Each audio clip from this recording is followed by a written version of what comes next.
Happy New Year from the Preservation Society of Fall River. This is Jim Soule. I'm the President of the Board of Directors. As the pandemic continues to rage outside, many of our efforts this past year have been behind the scenes. Our board and volunteers have continued to work at the historic Dr. Isaac Fisk House, an Underground Railroad site here on Pine Street.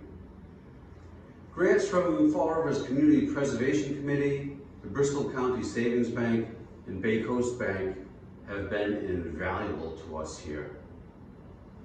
With 3 of the apartments completely rehabilitated, we're now working on number 4, one of the attic units.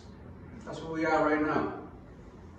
Although it looks quite different than it would have 170 years ago, this space right here is where Dr. Fisk would have housed runaway slaves on their path to freedom. Sailing into New Bedford and Cape Cod, many freedom seekers stopped in Fall River on their way northward. The journey became immeasurably more difficult and dangerous when Congress passed the Fugitive Slave Act of 1850. The act required that slaves be returned to their owners, even if they were in a free state. Preservation efforts on the Dr. Fisk House will take a while longer to complete, but 3 years ago this property was at risk for demolition by neglect. Even though we are still working on the Fisk House, this piece of history is now stabilized.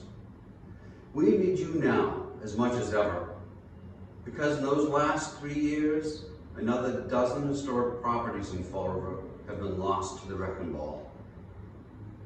If you're a paying member, a donor, a volunteer, or a fan of history, please continue to support us.